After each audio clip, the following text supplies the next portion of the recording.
Monsieur Kamel Kachour, vous êtes mathématicien.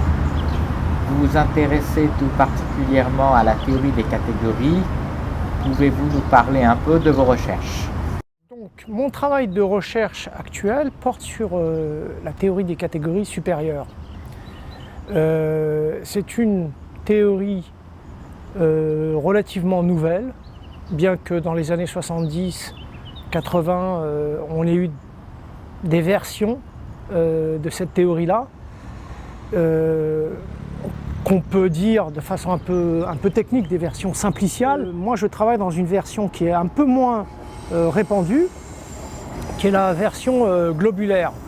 C'est cette version globulaire qui a intéressé en particulier Alexander Grothendieck dans les derniers travaux qu'il a pu faire dans sa vie en mathématiques. Dans mon travail de recherche, j'ai par exemple, dans les trouvailles que j'ai pu avoir, j'ai trouvé des modèles algébriques d'infinigroupoïdes globulaires. En fait, il s'avère que les infinigroupoïdes, on peut les voir en premier, pour avoir une première idée, les groupes sont des exemples de groupoïdes et donc d'infinigroupoïdes. Donc on peut voir les infinigroupoïdes comme une sorte de généralisation de la structure de groupe très importante en physique. Et les infinigroupoïdes sont des objets mathématiques extrêmement non triviaux et leur définition même est complexe.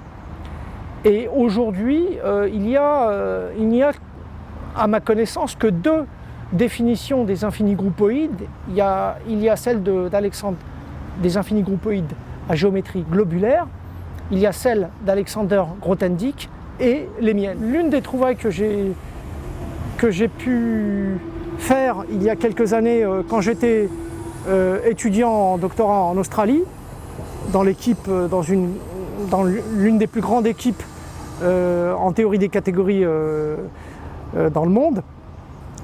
L'une des trouvailles que j'ai pu faire a concerné une sorte de phénomène que j'ai appelé une fractalité algébrique, qui part de l'idée simple suivante. Si on prend les ensembles, la classe des ensembles n'est pas un ensemble. Bon, ça c'est le célèbre paradoxe de Russell, mais pourtant on parle de la catégorie des petites catégories, 4. Donc les catégoriciens au départ, ils mettent de côté un peu les problèmes de taille, en évitant bien sûr de faire des erreurs mathématiques, mais disons que l'idée de fractalité algébrique part déjà de ce premier constat, c'est que les petites catégories ont une structure de catégorie elles-mêmes.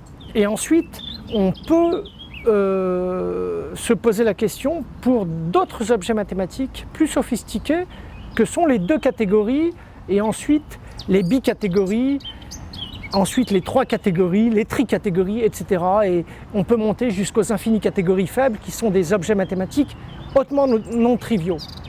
Donc le phénomène qu'on a en basse dimension, c'est-à-dire que toutes les catégories forment une catégorie, on peut se poser la même question toujours dans cette géométrie globulaire. Est-ce qu'une infinie catégorie faible, qui est un objet mathématique extrêmement non trivial, qui a suscité beaucoup d'articles et tout ça, et la question qu'on peut se poser, très naturelle, c'est est-ce que toutes ces infinies catégories faibles ont une structure? Est-ce qu'il existe une structure d'infinie catégorie faible? Est-ce qu'il y a une infinie catégorie faible globulaire géante qui contient toutes ces infinies catégories faibles? Et cette question-là m'a intéressé dès 2005-2006, au moment où j'avais trouvé déjà, j'avais une définition assez précise, même si ce n'était pas encore publié, de ce qu'est l'analogue des foncteurs mais dans le monde des catégories, des infinies catégories faibles. Donc en 2005-2006, j'arrive à avoir une première idée de ce que sont les infinis foncteurs faibles, et ensuite les infinies transformations naturelles faibles, et puis en fait tout ce que j'appelais à l'époque les cellules non strictes ou les n-transformations, il y a différentes terminologies. J'avais à peu près une idée, mais savoir comment tout cela s'organise en une infinie catégorie faible est un problème combinatoire extrêmement difficile. Et on sait, comme me disait Michael Batanin, mon patron de thèse en Australie, déjà ce problème-là, on ne sait pas comment l'attaquer. Dès le départ, on n'avait aucune idée comment rentrer. Est-ce qu'on doit commencer par composer ça? Est-ce qu'il y a une théorie mathématique qui pourrait nous aider à démontrer ce résultat-là? En tout cas, moi qui ai essayé de rentrer un peu dans la bête, essayer de voir où vit pourquoi elle existerait, cette infinie catégorie faible, c'est un problème qui a été très difficile. Qui était très difficile et pas du tout évident avant 2010. En 2010, il y a eu une trouvaille. C'est ce que j'appelais, c'est une sorte de miracle, on va dire. Je me suis rendu compte que dans le langage des opérades, donc c'est un langage que j'adoptais, donc avec les opérades, on peut avoir une définition précise des infinies catégories faibles. Moi, j'avais construit les autres opérades, les opérades des infinis foncteurs, des infinies transformations naturelles et tout ça. Et je m'étais rendu compte que toutes ces opérades permettaient grâce à une proposition d'un article de mon patron de thèse, on arrivait à reconstruire une nouvelle opérade que je l'ai appelée l'opérade violette. Et je l'ai appelée violette parce que c'est une opérade monochromatique. Et puis c'est aussi un petit clin d'œil à la physique théorique et aux couleurs, aux 7 couleurs de Newton. Enfin bon. Et donc j'ai construit comme cela plusieurs opérades monochromatiques. Et donc il y en a une violette, une indigo, il y a plusieurs opérades. Et donc cette opérade violette contient une information, elle devrait contenir une information très précise. Et si cette information est vraie, eh bien l'infinie catégorie des infinies catégories faibles existe. Donc j'ai remplacé ce problème technique très compliqué où on ne savait pas comment attaquer ce problème par un problème très précis où j'ai dit, eh bien, si cette opérade vérifie telle propriété qui est très précise, s'il y a des spécialistes qui écoutent, on l'appelle la propriété de contractibilité, c'est l'analogue, on va dire conceptuel du concept de contractibilité topologique, mais dans un cadre plus abstrait, parce que là on travaille dans la catégorie des opérades. Ce qui est très important, c'est que on sent quand même que quand on trouve ça, que ce que j'avais fait avant et ce qu'a fait Michael Batanin, on est dans le vrai. On est dans le vrai parce que tout est cohérent. Il y a de la cohérence dans tout ça. Et ça fait... Vous sentez un plaisir avec la cohérence? Oui, il y a un plaisir. Tout ça est cohérent et tout ça montre, tout ça est beau. Alors beau, voilà, je ne sais pas expliquer pourquoi, tout ça est beau et donc il y a du vrai. Maintenant, j'ai appris récemment grâce aux travaux de gens qui travaillent sur une conjecture de Grothendieck que les problèmes qui leur manquent pour résoudre cette conjecture sont très liés à la résolution de cette propriété recherchée dans cette opérade. Et pour moi, ça a été une délivrance. Alors, puisque vous me posez la question sur mes recherches, il y a aussi la suite de ce travail. Après ma thèse de doctorat, donc je suis revenu en France. Je n'étais pas dans un sujet extrêmement précis, mais ce que j'ai fait, c'est que j'ai eu une opportunité. C'est d'aller faire un exposé à l'IHES, l'Institut des hautes études scientifiques. Je savais déjà, à l'époque, en 2012, que les infinis topos globulaires étaient possibles. Si on acceptait la conjecture que je propose dans ma thèse. Donc cette conjecture qui dit que l'opérade violette a une propriété extrêmement particulière. Eh bien, si on accepte cette conjecture, eh bien, on sait définir le concept d'infinie adjonction et donc d'infini limite, et donc d'infini topos de Grothendieck, parce que les infinis pré-champs sont faciles à définir. Et ça, c'est quelque chose donc, que j'ai exposé à l'IHES. J'avais mis ça un peu de côté dans mon esprit parce que bon, le manque de stabilité, de financement, tout ça fait que bon, j'ai mis un peu les choses de côté. N'empêche que je me suis rendu compte après coup qu'il y avait des choses extrêmement jolies derrière ces infinis topos. Parce que tout le monde sait, enfin les spécialistes, du moins les spécialistes des topos, savent très bien que dans les topos, il y a une logique interne. Il y a possibilité les topos généralisent quelque part la théorie des, on va dire la catégorie des ensembles. Et les infinis topos devraient généraliser l'infini catégorie des infinies catégories. Et c'est ses propriétés principales. Et les logiques, disons, les topos renferment une logique interne et externe, en fait, mais bon, qui se parlent toutes les deux. Et les infinis topos devraient renfermer des logiques supérieures, internes et externes, mais d'une façon plus homotopique. Et ça, si on accepte cette idée, donc cette idée qu'il y a d'un côté les topos qui renferment une logique qui permettent de penser la catégorie des ensembles différemment. Et si on accepte la conjecture sur l'opéra de Violette, donc qui dit que l'opéra de Violette a une propriété extrêmement particulière qui fait que l'infini catégorie des infinies catégories existe, et donc on a une définition des infinis topos très précise. Si on accepte ensuite le fait, alors je ne suis pas en train de mettre des conjectures sur conjectures, je suis en train de dire que si on accepte l'idée que les infinis topos doivent généraliser les topos en dimension supérieure, eh bien on va tomber sur une idée dont je vais vous parler. Au départ, il y a le concept de topos qui renferme, qui est une structure qui a été très étudiée par les catégoriciens pour comprendre la catégorie des ensembles et conceptualiser la catégorie des ensembles. Les infinis topos globulaires vont probablement intéresser les gens dans le futur pour conceptualiser mieux l'infinie catégorie des infinies catégories. Bon.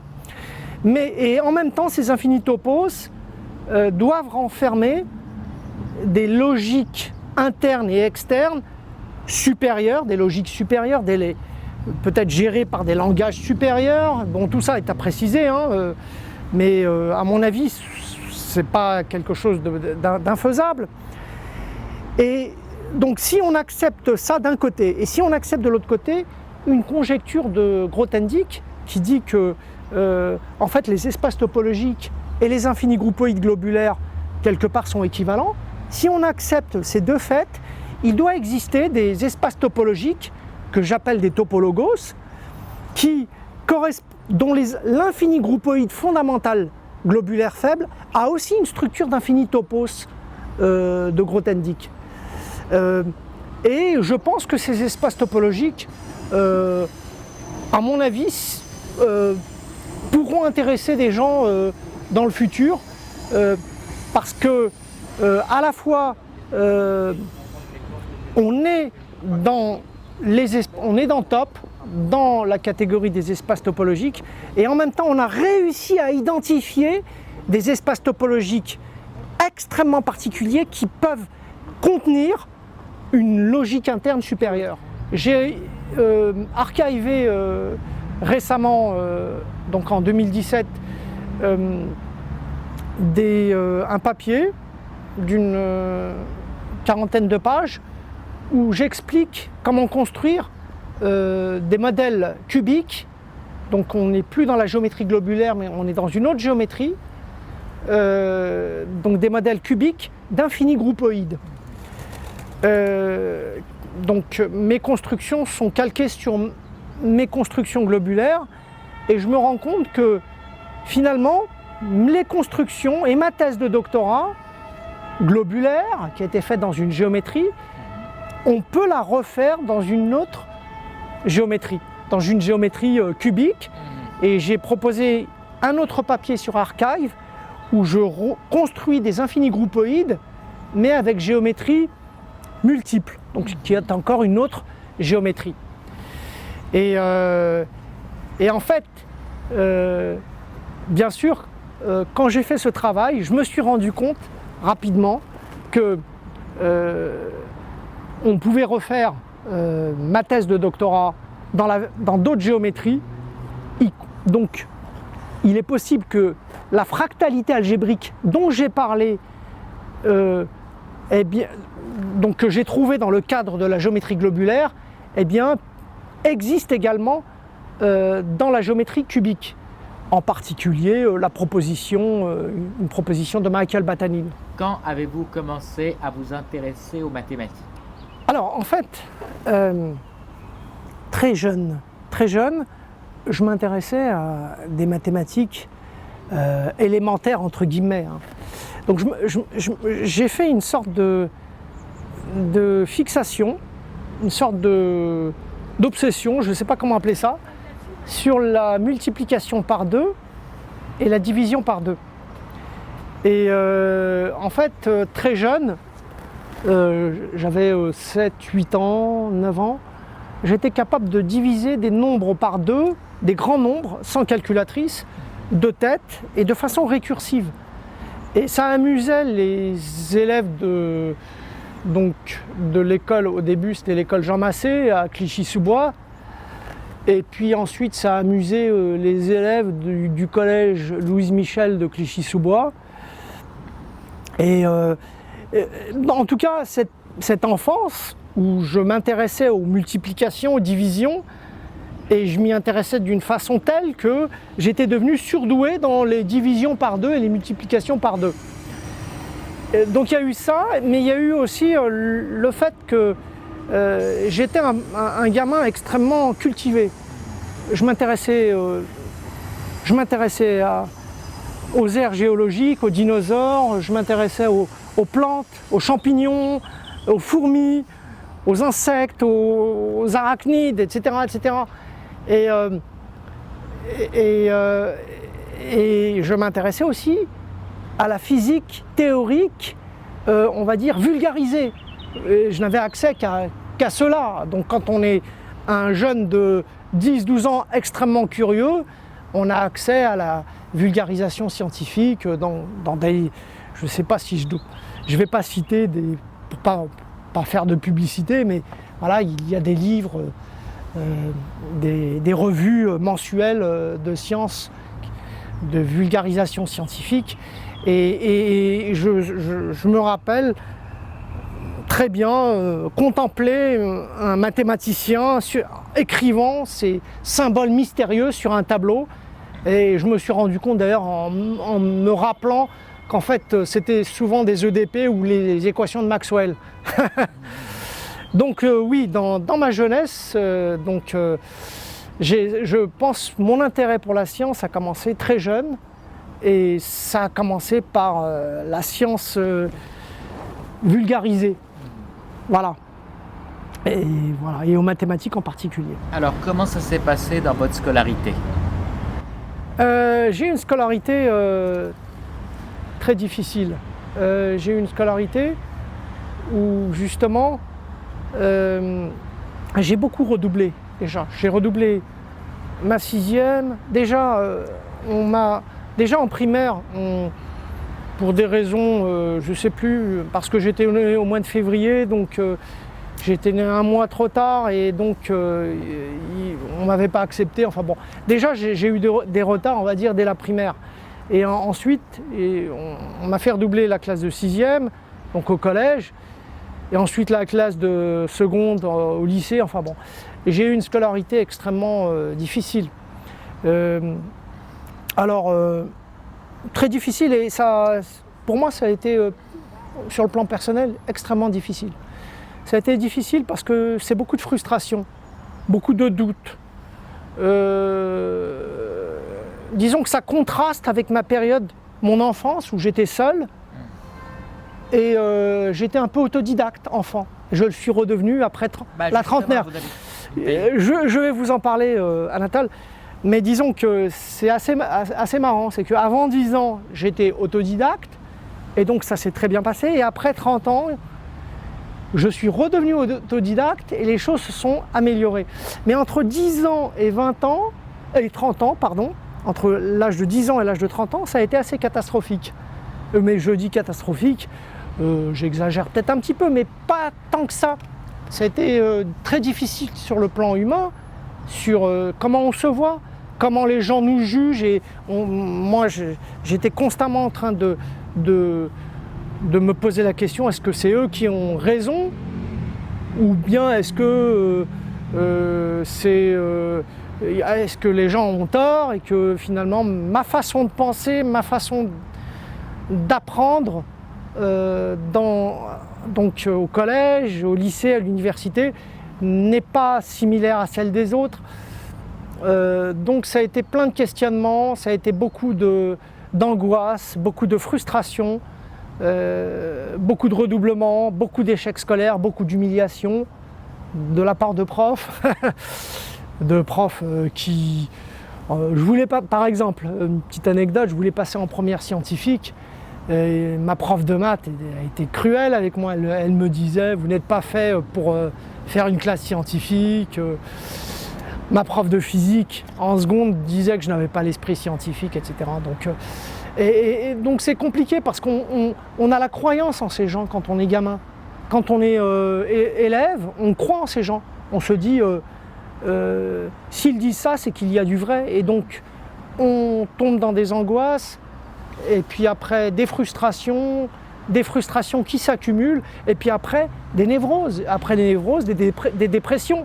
Et ces dépressions, ces névroses bloquent notre capacité à faire des études, à faire des mathématiques. Par exemple, pour ce qui est de mon intérêt spécifique, de ma passion. C'est lié à ce que je vous disais un peu auparavant, un problème qui m'a surpris, que mon ancienne épouse a découvert. Le syndrome Asperger. Voilà, le syndrome d'Asperger. Monsieur Kamel Kachour, est-ce que vous pouvez nous parler un peu du syndrome d'Asperger et de ce qu'il a joué comme rôle dans certaines de vos difficultés? Moi, je ne suis pas spécialiste dans le syndrome d'Asperger. Je peux seulement vous dire que c'est on va dire une particularité neurologique de certaines personnes, mais qui fait que finalement, moi j'ai appris que j'étais porteur de ce syndrome en 2008 via mon épouse, mais en fait paradoxalement ça m'a libéré parce que j'ai pu comprendre pourquoi j'avais des grosses difficultés. Par exemple, j'ai eu des grosses difficultés relationnelles à l'université, à l'école, au collège. Pas forcément avec les élèves, c'est ça qui est amusant, c'est plus avec on va dire, souvent le corps enseignant. Et puis mes difficultés aussi d'apprendre. On enseigne, on essaye de transmettre un savoir aux élèves d'une certaine manière, et cette certaine manière n'a jamais été celle qui me convenait. J'ai pu apprendre, me rendre compte que j'étais capable de comprendre des mathématiques en travaillant tout seul. C'est au moment où j'ai quitté l'université en 1995 et je suis rentré dans ma période autodidacte où j'ai pris mon temps pour essayer de comprendre, recomprendre les mathématiques à ma manière. Au départ, j'essayais de comprendre le déterminant, mais d'une façon géométrique. Et je me suis rendu compte que la définition du déterminant, en fait, était très naturelle si on l'attaquait de façon géométrique, parce qu'on avait un support intuitif qui était beaucoup plus... qui était très, très, très fort. Mais ensuite, je suis rentré dans des problèmes fondationnels qui ont été... j'ai commencé par la théorie de la mesure, ensuite la théorie des ensembles, ensuite j'ai voulu comprendre le forcing de Solovay. Ça, c'était dans ma période autodidacte. Et Et pendant cette période, eh bien, je m'étais rendu compte que finalement j'étais capable de comprendre des mathématiques et j'étais capable d'aller loin. Maintenant, le syndrome d'Asperger, c'est vrai qu'il a dû jouer un rôle. Mais je préfère parler du rôle positif. Voilà. C'est un collègue du MIT qui m'avait dit ça quand j'étais étudiant à Sydney. Il m'avait dit Asperger syndrome is a gift for you. Donc ça peut être un cadeau dans le sens que les gens qui sont Aspi, qui ont le syndrome d'Asperger, peuvent avoir des intérêts spécifiques et rentrer à fond dans cet intérêt plus que la moyenne, on va dire. Ont cette capacité peut-être d'endurance que, on va dire, les neurotypiques n'ont pas. Maintenant, pour moi, j'ai l'impression que ça donne plus une forme d'intelligence légèrement différente de celle des autres. Pas meilleure, pas moins bonne, mais différente.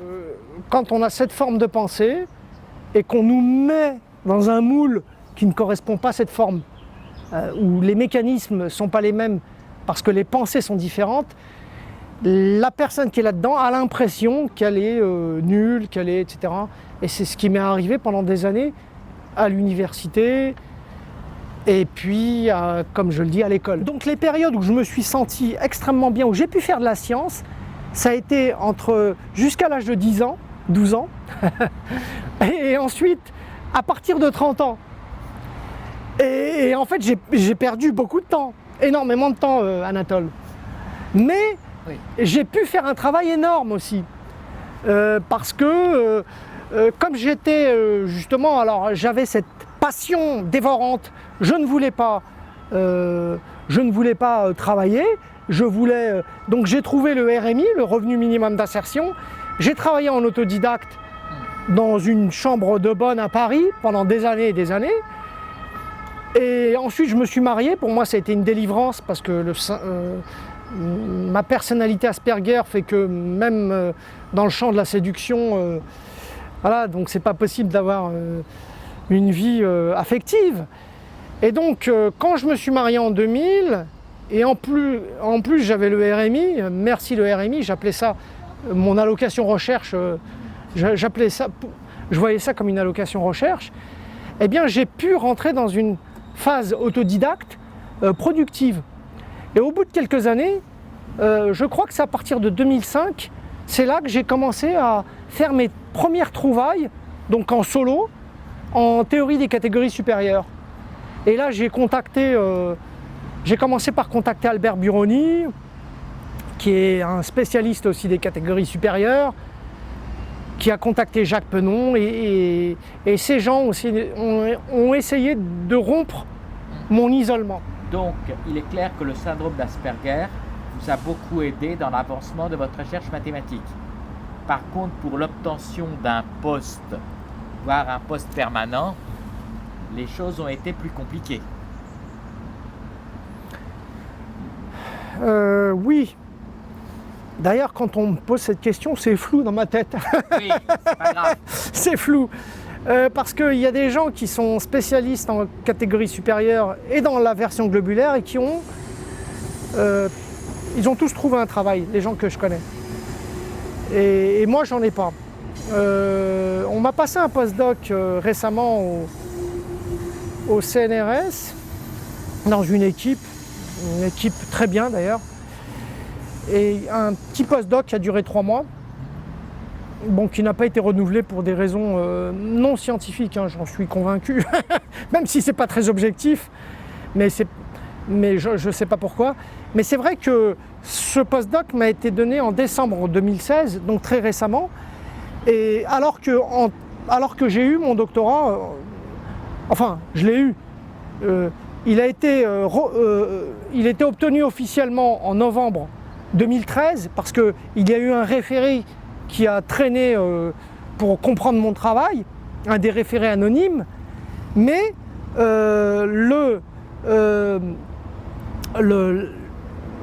je suis arrivé en France en janvier 2013.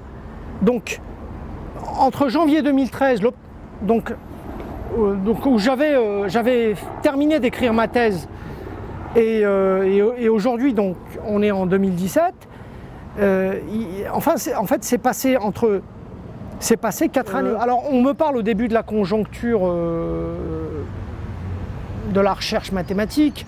On me parle de certaines, on va dire, modes mathématiques, mais j'ai du mal à croire en tout ça, même si pour moi tout ça c'est flou, parce que la théorie des catégories intéresse beaucoup de gens, de plus en plus. Je dois être le seul chercheur en France qui a un vrai doctorat en théorie des catégories. Enfin, j'ai eu un doctorat en théorie des catégories, j'en connais pas, j'en connais d'autres, mais ils ne l'ont pas obtenu en France. Alors on me dit qu'il faut contacter des gens, il faut contacter des institutions, il faut écrire des lettres. Moi, mes patrons de thèse, donc Michael Batanin et Ross Street, sont toujours prêts à m'écrire des lettres de recommandation. Il n'y a pas de problème de ce côté-là. Il y a une université en Angleterre où j'ai candidaté et je n'ai pas été accepté et on m'a dit c'est peut-être à cause de ton âge. C'est vrai que je n'ai pas eu un parcours comme les autres. Je n'ai pas fait les grandes écoles. J'ai été autodidacte, j'ai été reconnu par mes pairs seulement après, donc à un âge assez avancé, à la quarantaine, et donc tout cela complique les choses. Ce qui me fait plaisir, c'est que j'ai toujours des idées mathématiques, mais c'est vrai qu'il n'y a pas de travail. Pour l'instant, je n'ai pas trouvé de travail, c'est parce que aussi j'ai des difficultés. Je ne sais pas qui contacter. En réalité, je l'ai fait, mais de façon maladroite pour la Suède. J'ai envoyé des centaines de mails à des centaines de mathématiciens en Suède. Bon, bonjour aux Suédois, hein, s'ils Sur la centaine de mathématiciens, combien vous ont répondu? Aucun, mais je crois que c'est encore lié à la maladresse de mes courriers. Où j'essaie de leur expliquer, voilà, j'ai un doctorat, je travaille dans tel domaine. Et pourquoi j'ai choisi la Suède? C'est parce que je connais un mathématicien là-bas qui a eu un vrai poste, qui travaille à Stockholm, qui a eu un vrai poste et qui travaille dans les catégories globulaires, comme moi, et qui s'intéresse à mon travail. Alors je vais donner un nom d'un grand mathématicien qui s'appelle André Joyal. Moi j'aime bien André parce c'est un très grand mathématicien et en même temps il m'a invité, j'ai eu cette chance. Et il m'a dit en 2012, quand il m'a invité à Montréal, donc j'ai travaillé avec lui pendant un mois, il m'a dit « Kamel, il ne faut pas aller trop loin en mathématiques, sinon les gens ne vont pas te suivre et tu ne vas pas trouver de boulot. » Il m'a dit ça en 2012. Et j'espère qu'il n'a pas raison. J'ai fait de la recherche en mathématiques dans une équipe australienne, donc l'équipe de Ross Street, et ça s'est extrêmement bien passé. Les gens savent très bien, quand je pose des questions assez franches en mathématiques, c'est bien, ça a des avantages. Je suis capable de comprendre des travaux mathématiques sans avoir besoin de trop d'interaction, parce que j'ai été habitué,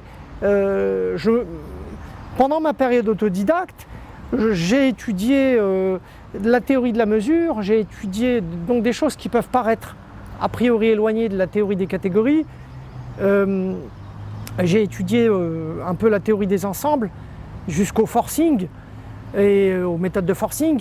J'ai étudié la géométrie différentielle, je me suis intéressé au théorème d'Atiyah-Singer. Donc, même si j'ai pas réussi à démontrer le théorème de l'index tout seul, à ma façon, j'ai pu comprendre les grandes constructions autour. J'étais obligé par moi-même de comprendre les mathématiques par moi-même, de déboulonner beaucoup d'ouvrages, beaucoup de livres tout seul, encore une fois grâce au revenu minimum d'insertion. Alors, ça peut paraître... Là, maintenant, je vais vous poser une dernière question avant de terminer. Si Alexandre Grothendieck était vivant et que vous ayez une question à poser à Alexandre Grothendieck, quelle question lui poseriez-vous? Une question profondément humaine et de passion mathématique. Je lui dirais, la première question c'est est-ce que vous pouvez me prendre avec vous dans votre équipe? Parce que j'ai une admiration, une fascination sans borne pour Alexander Grothendieck, qui est une sorte...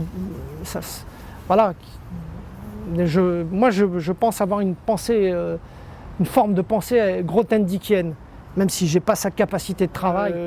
En mathématiques, peut-être que je lui poserai des questions sur son manuscrit Pursuing Stax, lui demander pourquoi il l'a appelé Pursuing Stax, à la poursuite des champs. Il faut savoir que déjà je ne sais pas si Grothendieck a donné une définition précise de ce que sont les infinis champs. Moi je sais les construire en acceptant la conjecture sur l'opéra de Violette. Donc de ma thèse, j'ai une idée de comment les construire. Les infinis champs, pour vous donner une idée, les faisceaux sont des exemples d'infinis champs. Et les faisceaux sont des objets mathématiques extrêmement importants.